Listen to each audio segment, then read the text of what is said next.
Recently engineer علی مرزا صاحب کا ایک کلپ آیا ہے جس میں انہوں نے مجھے آن لائن مناظرے کا چیلنج دیا ہے.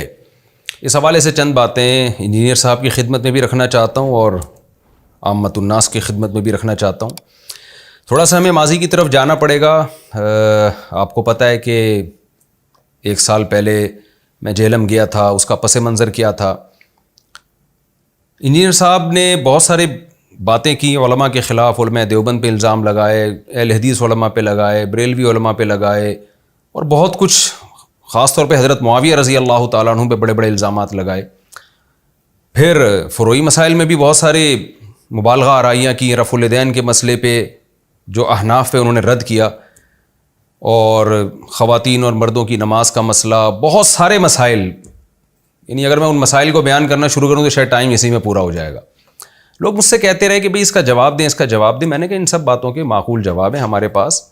حضرت مولانا اشرف علی تھانوی رحمۃ اللہ علیہ پہ الزام لگایا کہ انہوں نے اپنے نام کا کلمہ پڑھایا ہے، تو اس کا بھی میں نے 1 گھنٹے کا جواب ریکارڈ کروایا تھا، مگر انجینئر صاحب نے وہ پورا جواب پی کے نا اس میں سے شارٹ کلپ نکال کے خود بخود اس کا جواب دے دیا، جو غلط جواب تھا. جو میرے اصل دلائل وہ حذف کر دیے محترم نے. تو میں جواب ریکارڈ کراتا تو اس جواب کا انجینئر صاحب غلط جواب دیتے اور جو اصل مدعا تھا اس کو پی جاتے. یہ سلسلہ چلتا رہا تو میں نے جواب دینا چھوڑ دیا. میں نے کہا بھائی ایک دفعہ آمنے سامنے بٹھاؤ تاکہ دودھ کا دودھ اور پانی کا پانی ہو جائے. یہ جو آن لائن ہم کھیل رہے ہیں نا، یہ صحیح نہیں ہے. اور میں مصروف آدمی ہوں، میرے پاس اور بھی بہت سارے کام ہیں. میں یہ تو نہیں کہ انجینئری کو لے کے بیٹھا رہا ہوں، وہ آج یہ ریکارڈ کروا کے یوٹیوب پہ ڈالے، پھر میں اس کے جواب میں یہ ریکارڈ کروا کے ڈالوں. وہ کوئی چیلنج کرے کہ اس حدیث کو کوئی صحیح ثابت نہیں کر سکتا، میں اس کو صحیح ثابت کر کے دکھاؤں، پھر کوئی نیا چیلنج کر دے. تو ہمارے پاس بہت سارے مسائل اور بھی ہیں، مصروف آدمی ہیں. تو میں نے اس لیے بار بار ایک چیلنج کیا کہ بھائی ایک دفعہ انجینئر صاحب کو مجھے سامنے بٹھا دو تو میں دودھ کا دودھ پانی کا پانی کر دوں گا. ایک ہی دفعہ میں سارے مسائل حل ہو جائیں گے انشاءاللہ بیٹھ کر. انجینئر صاحب میرا یہ چیلنج قبول نہیں کر رہے تھے اور یہ میرا چیلنج چلتا رہا.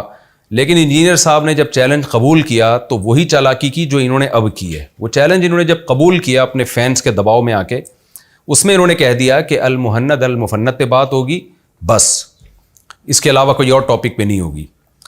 تو میں نے چیلنج قبول کیا. میں نے کہا ٹھیک ہے، میں المہند پہ انجینئر صاحب سے بات کرنے کے لیے تیار ہوں، لیکن صرف المہند پہ بات نہیں ہوگی. المہند کے علاوہ بھی جس میں حضرت معاویہ رضی اللہ تعالیٰ عنہ کا مسئلہ سر فہرست ہے، اس پہ بھی بات کروں گا میں.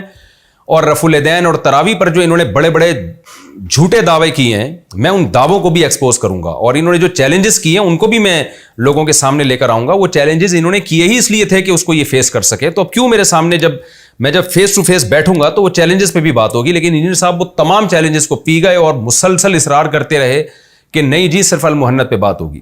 اگر آپ کو آن لائن مجھ سے مناظرہ کرنا تھا، پہلی بات یہ کہ آپ پہلی دفعہ میں یہ کہتے کہ میں فیس ٹو فیس نہیں بیٹھوں گا، آپ آن لائن آ جائیں. اس وقت آپ کو کہنا چاہیے تھا.